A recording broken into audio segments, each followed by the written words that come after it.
and I will get to sharing right now.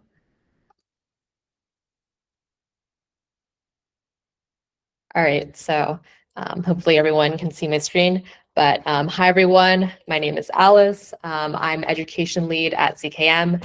Today, we'll be going over how you can generate zkMIPS proofs with ZKM. And we'll also go over like why zkVMs, the value proposition behind there, an overview of zkMIPS and its components. And then also we'll do a very brief demo of how you can generate and verify a proof with ZKM. So what exactly is ZKM? Well, ZKM is building a general purpose zkVM, also called zkMIPS, for verifiable computation based on the MIPS architecture. So our zkVM is called zkMIPS. Now, why exactly are we building a zkVM? What is the main use case there, the main value proposition there? Well, today, if we want to ensure that any type of computation was correctly done, we would have to verify the accuracy and also the integrity of the result of that computation. So we have two main ways of doing this, either through an outsourced trust model or through a self-verification model. So what this means is, well, the first model relies on trusting some sort of external entity, some sort of third party to perform the computation correctly and provide a correct result. So you're basically delegating that computation task to someone else. That could be like a cloud service provider, some centralized server database, it could be AWS, and trusting that they're doing it correctly and not tampering or changing the result. So with this model, there's this very huge trust assumption that's involved here. The other option is if you're not really comfortable with the first one, with having to trust an external party, what you can also do is run the computation yourself. So this would be done on your end, and that gets rid of the trust assumption, but it's very costly and it's also pretty inefficient because, well, it's repetitive. You're basically duplicating what's already been done. So it's not very efficient, not scalable, and also pretty costly. So as you can see, like both of our models for what we're using today have their own trade-offs in terms of costs, in terms of security, in terms of transparency and scalability. So for example, while the first model that relies on trust may lack in security and transparency, it's more scalable and cheaper than re-executing the computation. But re-executing the computation has their own like benefits in being like more scalable, for example. So for our proofs of knowledge with verifiable computation, what if there was a way to get the best of both worlds here? So can we make it both cheap and scalable for a third party, for someone else to verify a computation without having to rely on trust? Is there a way to have a combination of our two models, our outsourced trust model and our self-verification model? So we may find a solution through what's called verifiable computation with proofs of knowledge. So here it's a two-party protocol that involves a prover that can be like a single user like yourself who can outsource the computation to the verifier. That verifier is typically more computationally powerful than the verifier. And that's like some servers in the cloud, for example, compared to just a single user. And we'll be able to then verify the correctness of that result. So then the prover will perform that computation that the verifier asked it to do, and then produce a result of the execution, as well as an accompanying proof that the computation was indeed executed correctly. So in that way, we can have untrusted parties involved. The prover and verifier don't necessarily have to know each other or trust each other in this case. But when we're applying proofs of knowledge to blockchain applications, there's a few properties that we need to consider for the proofs. So One is non-interactiveness between the prover and verifier. So this makes it so that these parties that are involved are untrusted, and it also allows for a larger number of outsider, like observers, to verify the proof, not just those directly involved in that computation. And then another property is succinctness. So we want our proofs to be short and easy to verify. We don't want them to be too long where it's too computationally expensive. And another is zero knowledge, ZK. This is an optional property, but in the case that the prover wants to keep the solution a secret, so adding that privacy component makes it so that the ZK proof doesn't reveal any information about that solution. And the types of different computational problems that these proofs of knowledge can apply to are, for example, transition functions for layer 2s. So we see this a lot in ZK rollups. Essentially, the layer 1 is the verifier and layer 2 is the prover. So the layer 1, for example, Ethereum, you can think of it as a computer in the cloud. It can be slow, can be expensive, scalability is an issue, but the idea here is to outsource those computations off-chain from the layer 1 onto the layer 2. And then the layer 2 would send the resulting new state with a proof back to the layer 1. So that's just one example for specifically transition functions for L2s with ZK rollups, an example of a computational problem. And then from over here, another example is the execution of smart contracts. So that's the main function for zkEVMs. And the EVM would verify the execution of that contract. A third example is the execution of off-chain programs. That's mostly seen in zkVMs like ZKM. In ZKM's case, an off-chain program is given, and zkMIPS will verify the execution of that program on-chain. So the verifier's role here, they would like to verify the correctness of the execution of that given program. And the prover would provide a proof that the program was correctly executed. And then from there, the verifier would check to see if that proof is valid.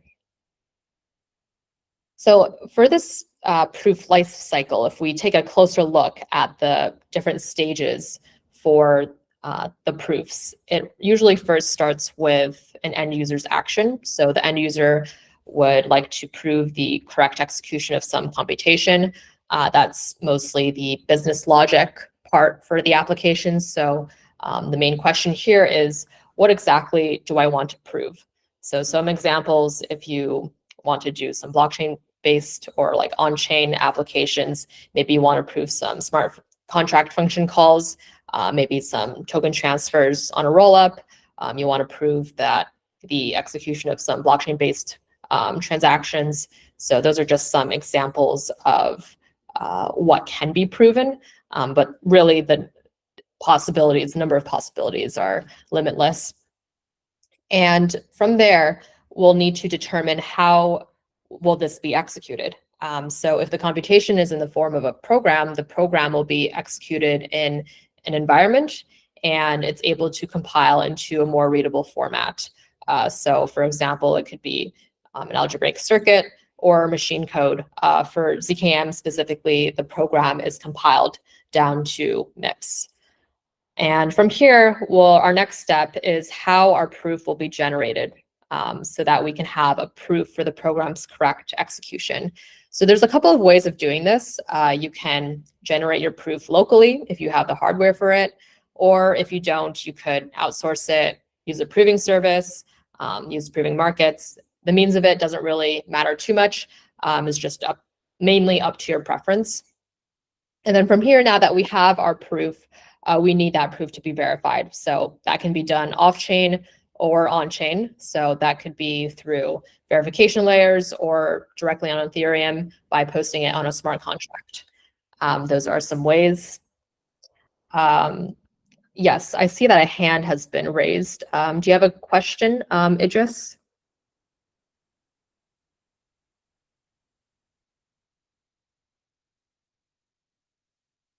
You can also type your questions in the chat, and then as I'm going through the presentation, I'll try to answer them. Okay, yeah, moving on. after the proof verification, now that our proof has been verified, now we have some resulting actions. So now we need to determine, well, how will this proof that we generated and verified be used? So resulting action with a valid proof would occur depending on the application that it's being used for. So for example, settling a transaction. And from there, that cycle repeats. So the vision here is, what if a proof of execution can be provided for any type of computation? So not just within the blockchain space, but even for non-blockchain based computations as well. That's the main vision that zkVMs are attempting to fulfill. So a proof can be provided for any general computation, both blockchain and non-blockchain based.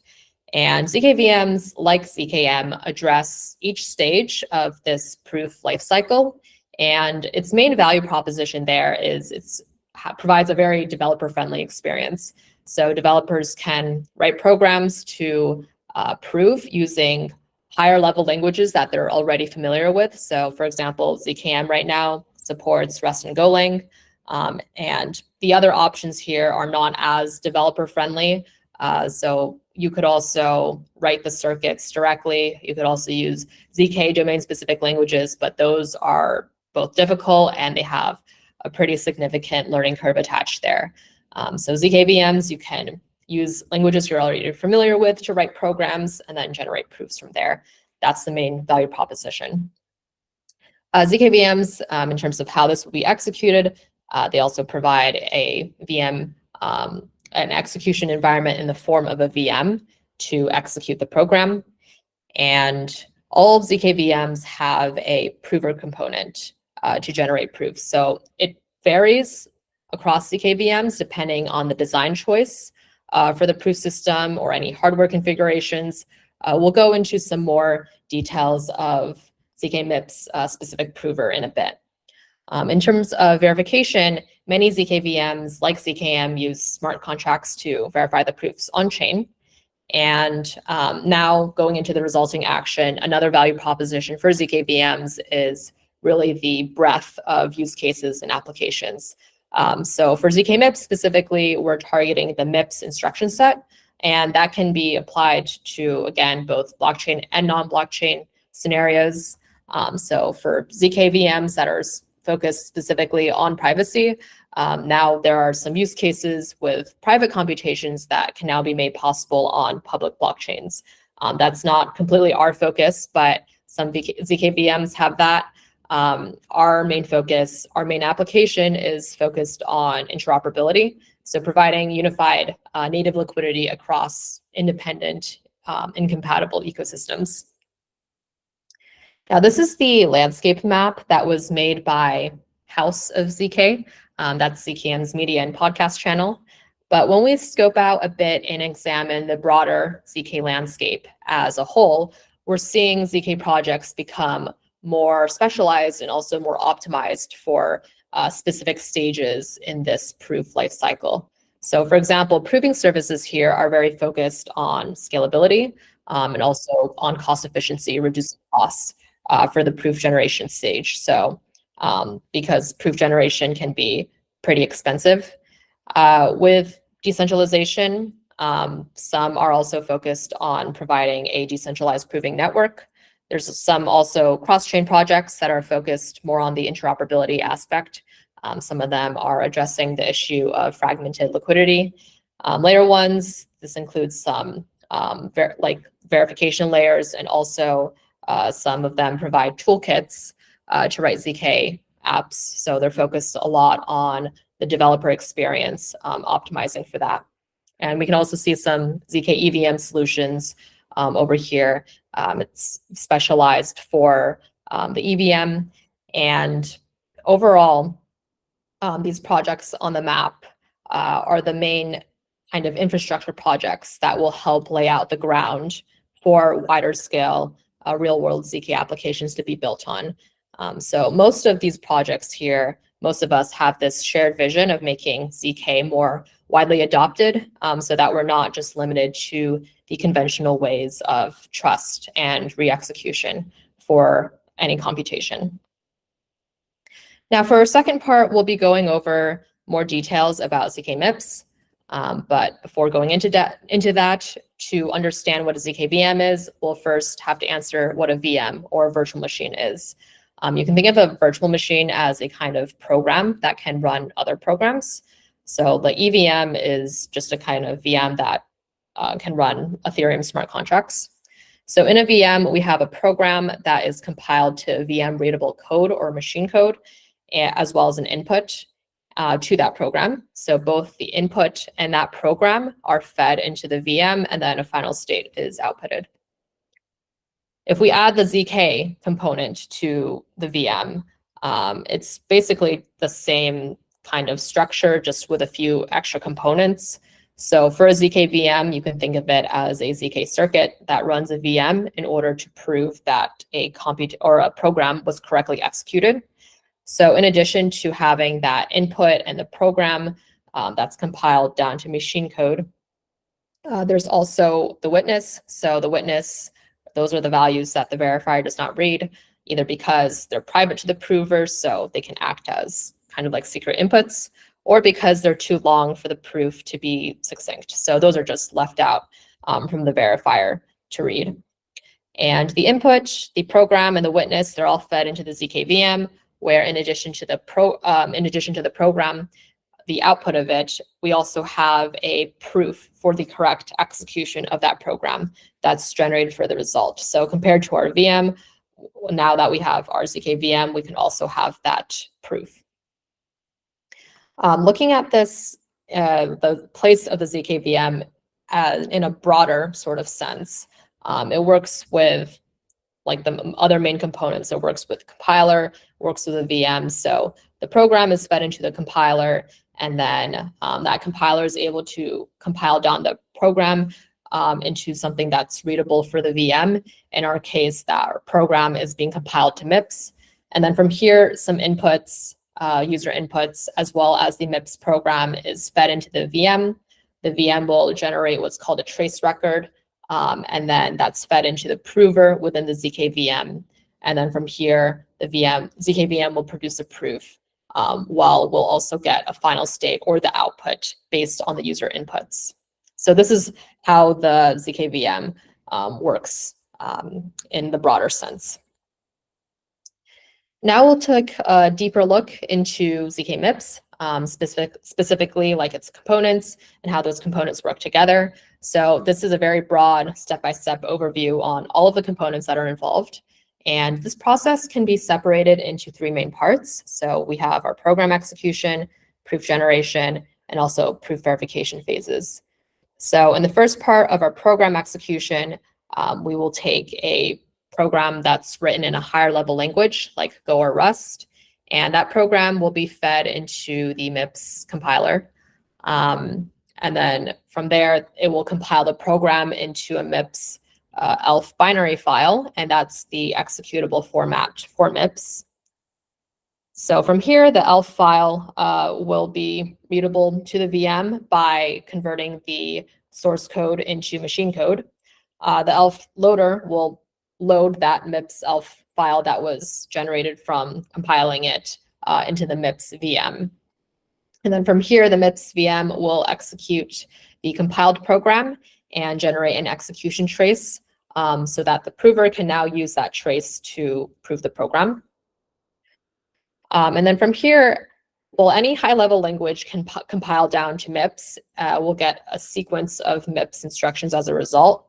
So how this looks like is after every instruction is executed, which is shown here on this left side table, we'll get a value for each register based on that instruction. So for example, if we look in row I, the data operation here, we're just using addition. This is very similar. This is like assembly. The instruction is saying to add the value from register 5 to the value in register 6, put that in register 7. And from here, we can see that, well, 13 plus 21 is 34. But after we go through all of these instructions, we can get the trace table, which is shown here on the right. And remember that the trace table is just a representation of the execution trace. Now the prover here, going into specific components within the prover. The prover will take that generated execution trace and then check that the program was correctly executed, and then generate a proof for the correct program execution. So there are four main proof layers that are involved in this process. One is Stark, Logup, which is a form of Stark, Plonk, and then also Grot16. So we'll briefly go into the functions of each one. So first, the execution trace over here will be split into individual segments. The segments are just smaller sequential executions from the program. And with each segment, they're then divided into modules. And those are even smaller executions from the segments. So splitting the program into segments and then into modules, the reason why we do that is because it helps with the succinctness aspect, lowering the overall computational expense. So from here, the instructions of each segment are divided into groups of 4 modular tables. So we have arithmetic, logic, memory, and control over here. And that depends on the operation. So if the operation is arithmetic, like these 4 over here, those instructions will go into the arithmetic table. If it's a logic-based operation, it'll go into the logic table, so on. So now that we have reached this first layer of the proving stack, this is the Stark layer. These modules will be proven independently with a protocol called Fry, using these Stark proofs. So as a result, we'll have arithmetic, memory, logic, and control proofs that are generated.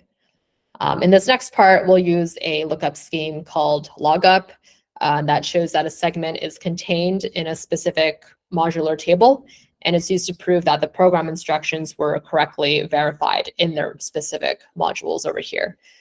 So then all of these modular proofs, so including the arithmetic, the logic, control, memory, those are all combined into a single proof for each segment.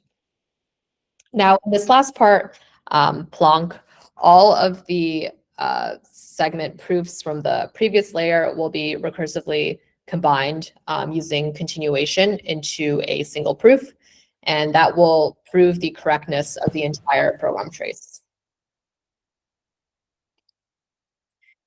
Now, this last part is optional for proof generation, but if you want to enable on-chain computation, that final continuation proof that we just generated will be turned into an EVM-friendly format using Grot16, and that allows our final proof to be verified back on the L1.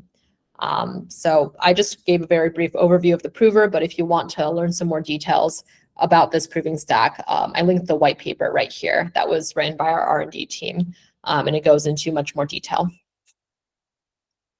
Now, this is the this final proof that is in the form of the zkMIPS proof that's generated after running Grot16, will show the correct execution of that entire program. Most of these techniques that we applied, they're just used to decrease the overall final proof size and also the proving time. But in the final part of the zkMIPS process, this is external, this is outside to proof generation, is the proof verification. Once our final proof has been generated, the verifier will verify the results of that executed program using the proof. So it can check the proof and accept or reject the result. In our case, the verifier comes in the form of a smart contract. So as an overview of this process for zkVMs, very similar to what we saw with the proof lifecycle, first starts off with the end user's action, and then the program that the user creates runs in the environment, and then from there we can generate a proof, verify that proof, and then once that proof is verified, and in the case that we're using this for blockchain-based transactions, that transaction will be considered to be settled. If we put this and apply it more specifically for zkMIPS, the end user here will be proving the correct execution of a program written in Rust or Golang, and then that program will be run in zkMIPS's execution environment. From here, a proof for the program's correct execution can be outsourced to the proving service, or you can do it locally, and then that's generated. And once it's generated, a verifier contract will be run. And then in the case where the proof is verified on-chain, that transaction will be considered to be settled. Looking at how this works in an example, I'll just go over this very briefly. Well, ZKM, just to give some context, is building an entangled rollup network. So L2s can be used as interoperability mechanisms to facilitate cross-chain actions without having to implement the architecture of a bridge. So over here in this case, say we want to transfer 100 USDT between two different networks, for example, Ethereum to Avalanche, using this universal L2 system. First, that 100 USDT will be deposited onto the Ethereum L2, and then a proof that the 100 USDT was burned on the L2 will be generated off-chain. That proof will be verified by a verification contract on that destination chain. Our destination chain is Avalanche in this example. And then that 100 USDT can then be minted and then withdrawn on the Avalanche L1. So the user will receive that 100 USDT on Avalanche. And this diagram was taken from zkM's settlement network page. So if you want to see some more examples of use cases with entangled rollup, be sure to check that out. But going into the demo portion, what we're going to do is we're going to write a Rust program that proves a user knows the value of a corresponding SHA-256 hash. So we'll generate the proof locally for this example, but you could also use zkM's proving service to do it so. But just for time's sake, we'll just be doing it locally. And if this proof is valid, we'll deploy a verifier contract, and after doing that, we can post a proof on that verifier contract to verify it. And if that proof is valid, we'll be able to mint an ERC20 token to perform some on-chain action with it. So our first step is writing the programs. What are some best practices for writing the programs? How do we actually, write a program that can be proven? So for our zkVM, we have both a guest program and a host program. The guest program will execute the ELF binary that's proven inside of the zkVM, and the guest program, or sorry, the host program will then set up the environment for the guest program and then evaluate the results from that guest execution. So the guest mostly reads the inputs that's provided by the host. They write the private outputs to the host. They commit the public outputs, and then for the host is the one who supplies the inputs to the guest. They are also evaluate the private outputs and then also evaluate the public outputs that are provided by the guest. So taking a look at the guest and host programs for this example on proving that a user knows the value of a corresponding SHA-256 hash, we can see that like over here, we're getting, this is our guest program. We're getting the user inputs, and then we're evaluating the result of the computation our program is performing before we're committing the public outputs and result for the proof. And this host program is on the right side here. We're some steps over here. We're splitting our ELF into segments. We're loading the inputs, evaluating the private inputs, and then also the private journal outputs from the guest. So those are the main interactions between the host and the guest, and just an example of a host and guest program that you can use for your zkVM. Now, in terms of generating your proofs, there's a couple of ways you could do this. So one is locally, which is what we're going to do in this example. You can do this if you have the hardware requirements, or you could also use zkM's proving service. So I have a link right here if you want to generate your proofs in a fast, quick way. You can apply to be added onto our whitelist. But in terms of general steps, we'll first compile the program into the ELF, split the ELF into segments, and then prove and aggregate those individual segments. So after this step is completed, we'll get a verifier folder with these 3 JSON files. I'll show you guys that in just a second. I have a pre-recorded version of this demo just because the proof generation takes some time, around like 7 minutes on my end. So just to save time, I'm going to play a pre-recorded version. And you can also check this out and watch this in your own time if you want to replicate the process that we're doing today. So here, yeah, unfortunately, we're not able to do this live, but we do have this recorded version over here that you can always refer back to. And once you've pulled like the latest version of the repository, I'll link that in a resources page later on in these slides. We can first enter or into that repository.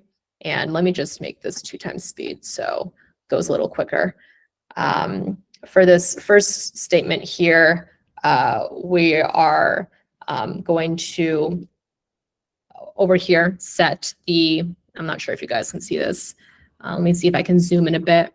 But over here, in this first step, we're setting the default variables. So that includes our segment size, the arguments. The arguments will consist of the public and private inputs. So in our case, our public input is the hash, and our private input is the value that that hash corresponds to. So in this case, hello. So those are our default variables that we're setting. And then from here, just going back a bit. From here in our first step, or our next statement, we'll compile our program into a MIPS executable, and we'll produce the ELF file here for the VM to read. So that's what we're doing in these two statements over here. We're also going to export that ELF path. And then from here in this next command, we're splitting the ELF into segments. And this does take some time, but from here, afterwards, as our last step, we can prove and aggregate all of those individual segments. And just to note, as I mentioned previously, it does take some time. So on my end, around 7 minutes, but just fast forwarding over here. Once it's successful, once it's finished aggregating, then you will receive a verifier folder with these 3 JSON files, and that will be used to verify the proof. So over here, here's our verifier folder, and we have these JSON files that's outputted as a result, and this will be used in the next step. Okay, so now that we have our proof generated, we can now create our verifier contract and verify that proof. So we can generate a verifier contract that's customized to the MIPS binary of our program by using the verifying key that's generated from our proof generation. And then from here, this can determine if the proof is valid or invalid. And in terms of verifying that proof, we can post that proof to the deployed verifier contract.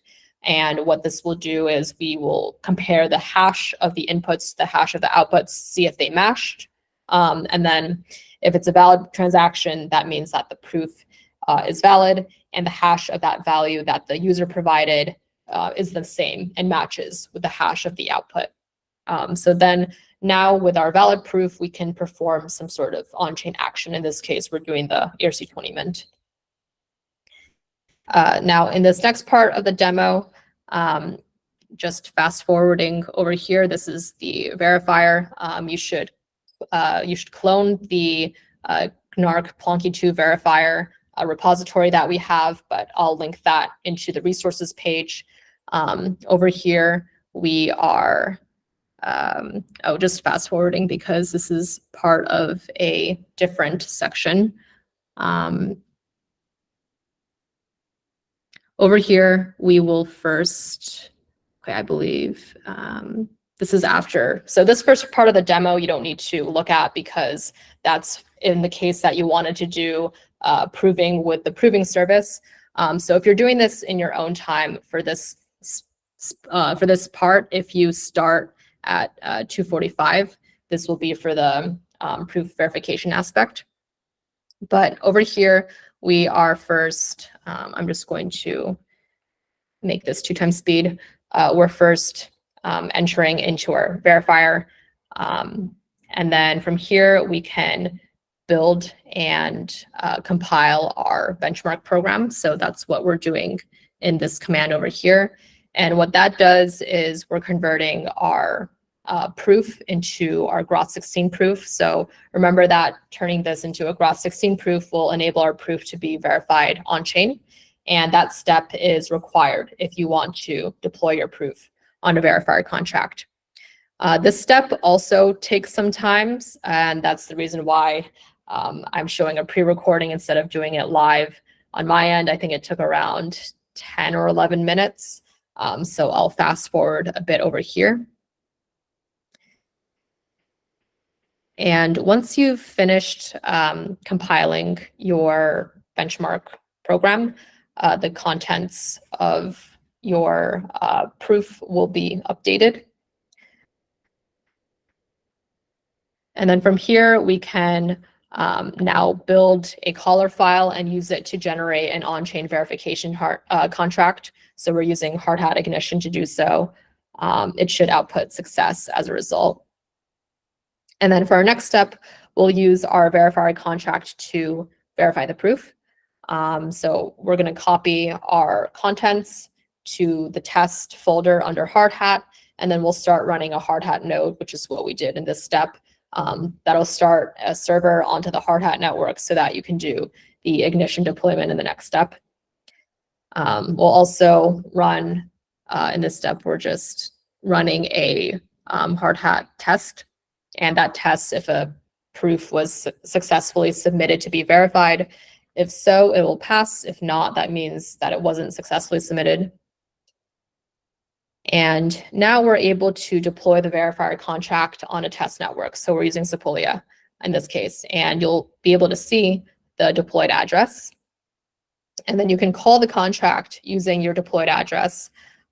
You'll get, like over here, you'll get a hash for the verified proof, and you can view the details, transaction details for that hash on Etherscan over here.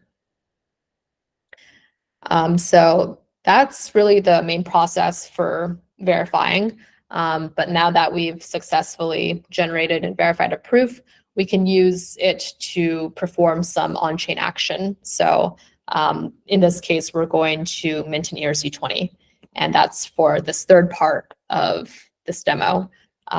Over here, we will first use the use cases repository that I'll also link in the resources page. Over here, we're entering into it, and then specifically into the hard hat folder. We can, over here, redeploy our contracts.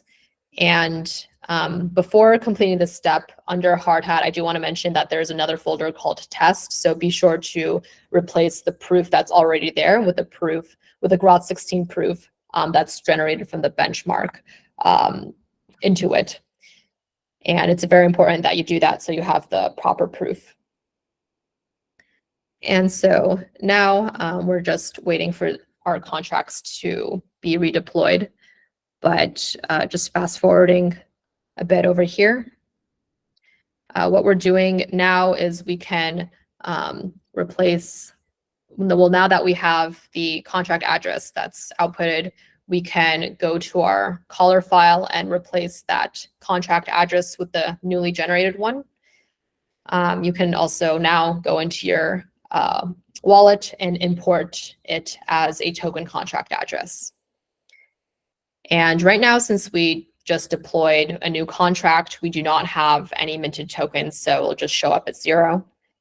But going back, we can now build and compile the caller file and mint our ERC20 by specifying the address that we're using. So that's what we're doing in this step. We're building our caller file, and then we're minting our ERC20. So then over here, we'll have a hash that's outputted. Again, you can view it on Sepolia. It should say success as its status. Just fast forwarding a bit over here. So as you can see, success. If for any reason you use an invalid proof, it will say that the proof is invalid and the execution reverted. And we can also check, going back to our wallet, we can see that we now have one ERC20 that's minted. So that's an example of what you can use as like a resulting action for your proof. now that you have a valid proof, we were able to mention the ERC20. You can do many other kinds of use cases, but this was just for our demo. So yeah, in this 3-part process, we were able to generate a proof for a program, and then generate and deploy a verifier contract to verify the proof, and then use our valid proof that was checked by the verifier to mint an ERC20. Now, here are all the resources that I mentioned. If you want to replicate this on your end, be sure to go to the prover, verifier, and use cases repository. And then in terms of other resources, the devs team did make a project template that you can use if you want to write your own host and guest programs, want to implement your own use cases. You can use this project template as opposed to starting from scratch.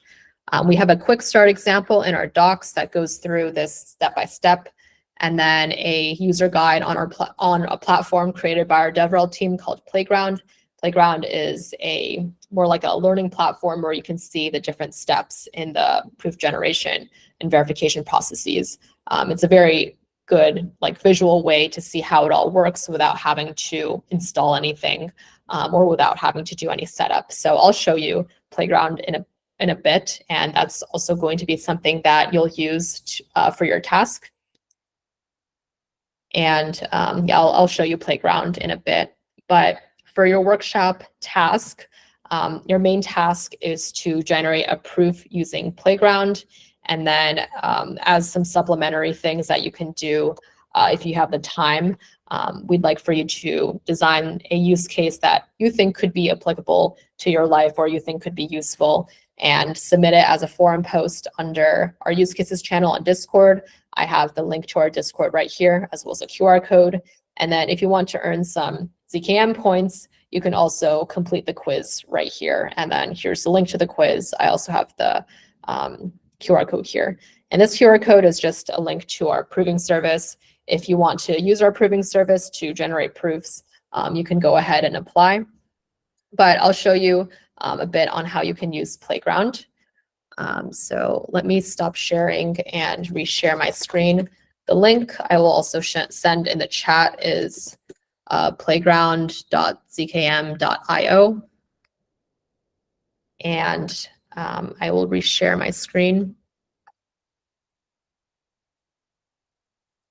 So over here, we can see that the user interface is much more friendly and straightforward than just doing it directly locally. But here is our Rust program for pretty much the same program that we were using on verifying the value of the SHA-256 hash. So you can use this program. You can also import your own program. And then over here, we have our user inputs. So this is the SHA-256 hash equivalent of the word hello. That hash we'll be using as our public input. The hello, which we're trying to prove that the user knows, is a private input. So you can run it, and then from here you can click generate proof to generate it. This takes like around a minute and a half, I believe. So I'll show you some other useful resources on this page as well. If you click here, this is the user guide. And this goes through like a step-by-step process into all of the components with this proof life cycle. So from writing your program to generating a proof for your program to verifying the proof, and then finally, if you want to perform some on-chain action. So you can also, in addition to our docs, look at this very well-written step-by-step process that was developed by our DevRel team, and it explains just each component that you need. So going back, I will actually use their pre-generated proof just to save time, but on your end, if you run your inputs and then, or like input it, you can generate your proof. And because this is will take some time. I will show this to you. On your end, you should also see a sample proof that was already generated, like a pre-generated proof, and that's shown up over here. So after you run it and then you click generate proof, the proof that's outputted will look something like this. And what I want you guys to do is, after you're done generating your proof, to copy and paste what was generated, like the proof that you generated, and put it into the form that we have. I'm not sure if the Builder team has a separate form for you guys to do your specific submissions, but if you do, this is the main result that you should get and that you should submit. And of course, if you want to, you could also do it locally. It's just that this Playground is much easier to use because you don't have to install anything. You don't have to do any kind of setup, any downloads, and you can just very simply just generate a sample proof here. But if you want to do it locally and then submit a proof that you generated from doing it locally, feel free to do so. And then if you want to use zkM's proving service and you got accepted into our whitelist and you have access to it, feel free to submit or generate your proof there and then submit it. Okay, that's a little bit about Playground, and I think that concludes most of the presentation today. Let me just go back to the slides very quickly. Here are, again, all the resources. Yeah, if you have here are also all our socials, but if you have any questions at all, feel free to ask them to me right now, and then I'll also give you guys my contact information in the chat. So this is my email, if you like email, and then for my Telegram handle, I also put that here. But yeah, thank you so much. Do any of you guys have any questions? Any thoughts? Yeah, hi. Thanks, Alice.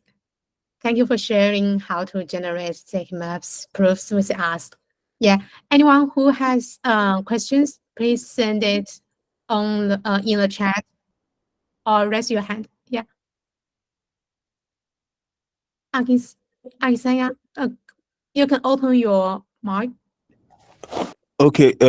So for the submission, the generated proof, can we take like a screenshot and post it on the form, or we have to like copy the proof and then submit that? Oh, you can do either. Yeah, if you screenshot it, that's also okay. So whichever one you prefer, whichever one's easier for you.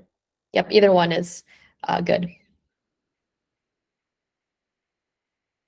All right, any other questions? Yeah, Alice, I think someone sent the question in the chat. Can we use any layer ERC20? Oh, okay. For this case, we're just using, well, you can use other like ERC20s, but for this case, we are just using our ERC20 based off of Ethereum. You can make your own use case to even like mint an NFT. You don't have to use an ERC20.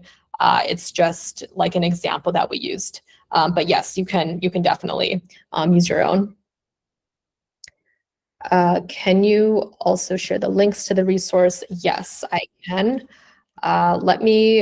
So all the resource links are in this slide that's within the presentation. What I can do is I'll resend the presentation link in the chat in case anyone missed it. So let me stop sharing really quickly, and then I will resend the link in the chat. So here are the link to the presentations. So in addition to the resources, if you want to take a look at the pre-recorded videos that go through step-by-step the process, feel free to follow those.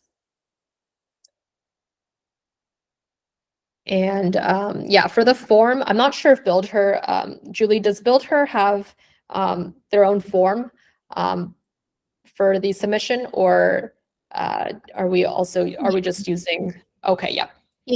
I have shared in the chat. Yeah. Yeah, thanks, Julie.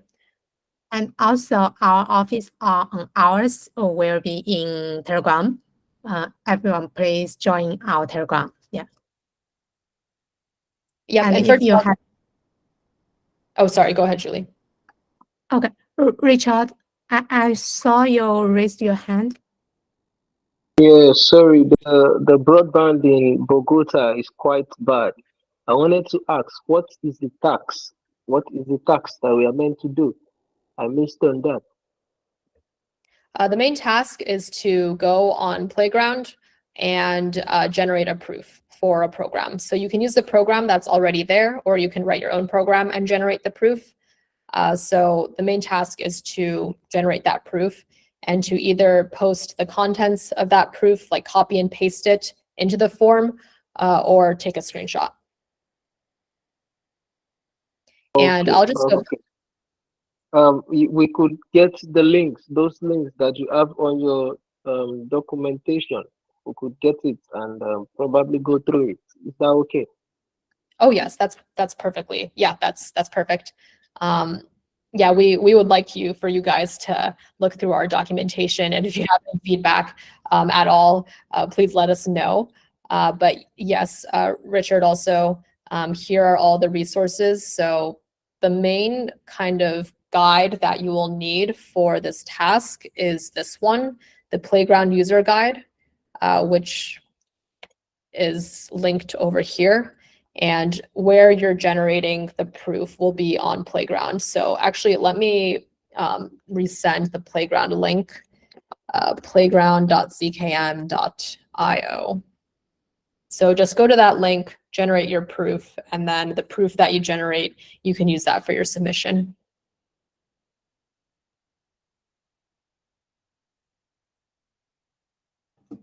Okay, I saw these three. You can open your micro if you have any questions. Yeah, so I wanted to ask if there is other examples of contracts we can refer to. Oh, for the verifier contract? Yeah. Yes, there are. So there's actually a section in the documentation that goes just into more details about the verifier contract. Let me send the link over here, and about the process for doing the verification. So I will get the link right now and send it to you. Here's the verification guide that's within the docs. And within Playground, there is a section that also goes into more detail about the verification process. So both with generating the verification contract and posting the proof on it. So I'll put that here in as well. So these two links are going into more detail, as well as this one. Those go into more details about the verification contracts and also the verifying process as a whole. Thanks. Yeah, no problem. Okay. Dohaman, could you please open your... Okay, hello. Yes, hi, thanks, Alice, for the presentation. Very good. A little bit new to ZK, so I had some parts I had to go through and understand better. But like for example, when you did the ERC20, burn and then mint and avalanche. So where's the zkVM and everything? Is that like, I mean, what chain is it on, or where is it happening? Like, like if I'm using it, like if I'm on Ethereum, do I do the whole process on ZK, or do I just send the ETH to a burn address and then the ZK will? Yeah, I just don't understand the process flow. Yeah.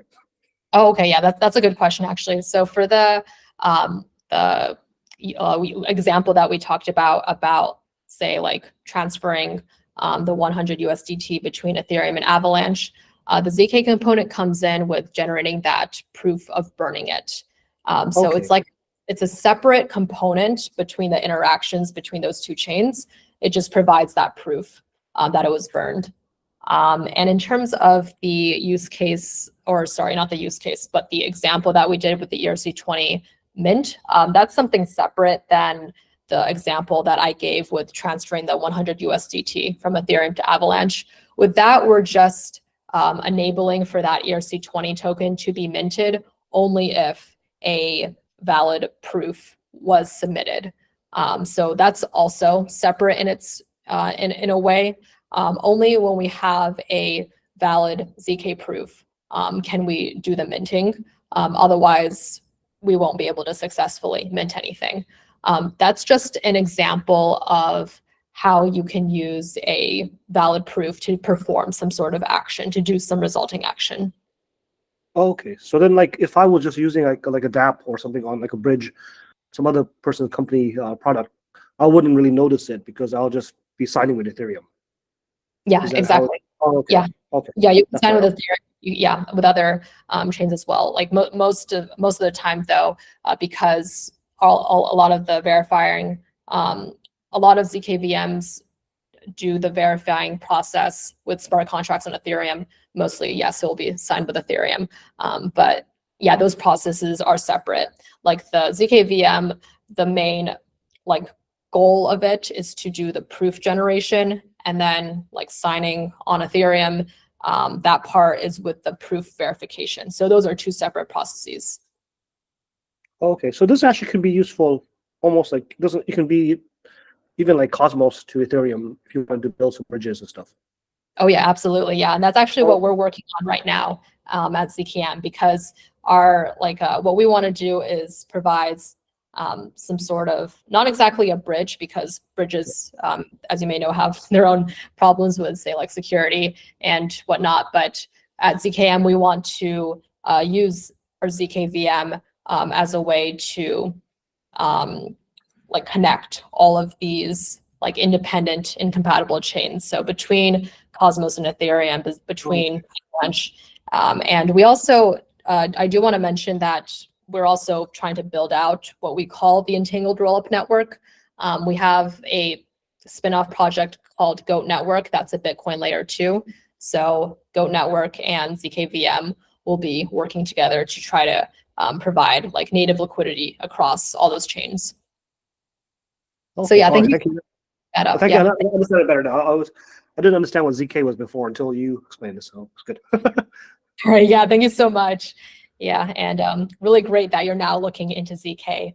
I think it's like in terms of like adoption, we are still from a long way, but we need as many people to get involved as possible. So yeah, I really appreciate you for joining and for also asking all your questions as well. Thank you. Yeah, Okay, thank you. thank you, Alice. Yeah, and thanks all the participants for making this workshop possible. Yeah, if you have any questions, please join our Telegram. Our office hours will be in Telegram. I'll share this the link in the chat. Yeah, and okay, I think that's all from the participants question. So thanks, Alice, again. Yeah. Thank you so And much. yeah, and I will share all the related link in our group. Yeah. Yeah, So sounds don't great. forget to join our Telegram. Yeah.